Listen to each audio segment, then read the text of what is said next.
So, completely different topic, and this is a really interesting topic to me. It's something I've been following really over the last 5-6 years because there's been a lot of chatter in innovation circles about it. This viewer says you'd like to have the panel address the question about dealing with autonomous and connected vehicles. He notes that a gubernatorial task force has issued recommendations, and he wants to know what the Minnesota legislature is going to do with those recommendations as we move forward with autonomous vehicles and transportation issues. Who wants to take a run at that? Well, I serve on the transportation. So we're going to have you take a run at it. The Transportation Finance Committee, and they've started talking about that. And I've been on the Transportation Committee most of the time. I've been in the legislature, and yeah, that's a lot of discussion about that. How we do this, you know, you think about some of the movies that were out there, the Total Recall with Arnold Schwarzenegger, where they had the little mechanical guy that driving the car and you sat in the back. iRobot with Will Smith, where all the vehicles drove themselves. Fine book by Isaac Asimov, incidentally. Better than the movie. Yeah, but anyway, all you look at this stuff and it's like, are we going to get there? And there are some people that are saying that within 5 years, all the cars on the road will be autonomous vehicles, and you won't be able to afford to drive a car yourself because the insurance will be so high. No one will be able to afford to own a car and drive it themselves. They'll all be owned by some company that you call them up and they come pick you up and drive you someplace. I don't know if we're going to be there in 5 years. Eventually, this is going to happen, but I think we're a long way to go from that because I just look at the weather we had last Monday, where we had the snow and the ice and the autonomous vehicles. Are they going to be able to get through that? I know. A friend of mine had an electric Chevy Volt, and he had it one winter, and he got rid of it because it was so low to the ground for the aerodynamics that he couldn't. It wouldn't go through the snow. So I think there's more. It's not going to be as quickly as some people think.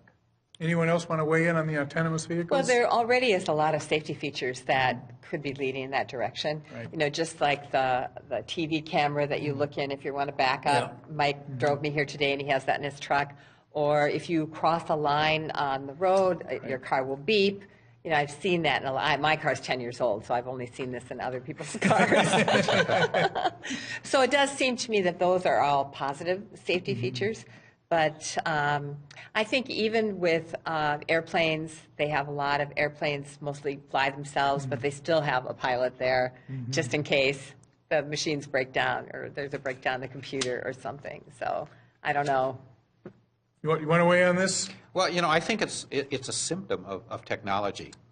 And sometimes the technology oftentimes moves quicker than what people can react to it, and what society can handle. And it puts us, as legislature, it puts you in a difficult position because you're trying to anticipate what is it going to look like in 5 years. Yeah. And, you know, if you don't have it done and you get to 5 years, they say, why didn't you do it right? Well, it's really difficult to anticipate this stuff, and whether it's this or a lot of other technology issues that we face, when you get something as large as the state government and you're trying to set policy and put things in place for people to move around and do things, it challenges us with a lot of different things beyond just these cars. And it's not a lot different than business. I know my brother's an IT person, and he says some of the stuff he was talking about and reading about 20 years ago is now just coming into the market and being used. And because, again, people don't want to adopt it, the cost of it, a lot of those costs have come down, but still it's where are you going to move with this? You know, there's a lot of things that are imagined and people can make, but they're not always practical right away. So for viewers who are interested in this topic, there has been a fair amount of publicity about efforts to begin to integrate autonomous vehicles into communities. Arizona has been a real hotbed of this kind of innovation, and I'm not going to characterize it one way or the other. You can do your own research, but it does seem to be progressing. I think one of the major, it's one thing to have a system like that works in Arizona.